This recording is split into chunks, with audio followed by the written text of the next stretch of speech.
Argentina Brazil শুধু আমি নয়, সারা পৃথিবীর ইমাম, তাদের জবান দিয়ে হক কথা বের হতে হবে।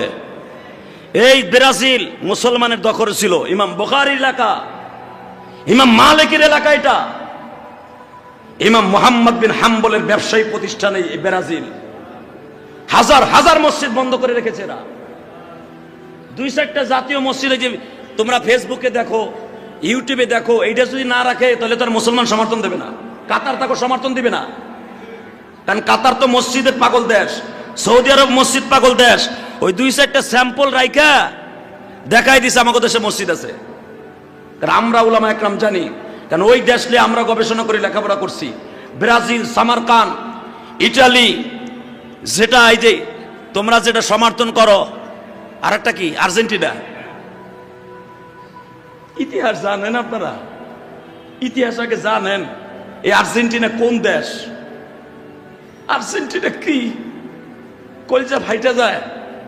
হয়তো আমার কথা আপনার ভালো লাগবে না, আপনি আমার বকবেন, আমি জানি।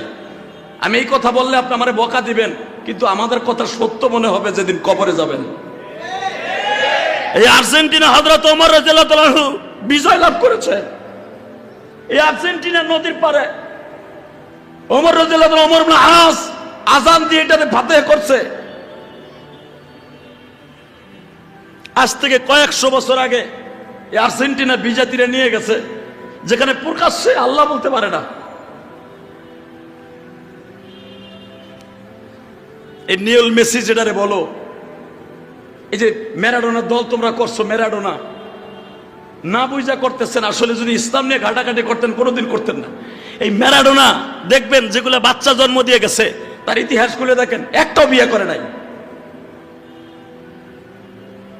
শুধু আপনাদের খেদমত আরজ করি, যেই দেশে বিয়া বলতে কোনো শব্দ নাই, যেই দেশে আল্লাহকে আল্লাহ বলে স্বীকার করতে দেয় না, ওই দেশের সমর্থন কোনো মুসলমান করতে পারে না।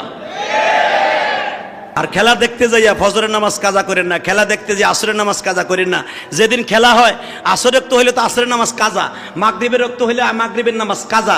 আমার আল্লাহর চাইতে নেইমার আর ব্রাজিলের ভালোবাসা এক নয়, আর্জেন্টিনার ভালোবাসা এক নয়। নামাজ পড়ে আবার খেলা দেখেন, আমি না করি না। আল্লাহ আমাদের সবাইকে কবুল করুক।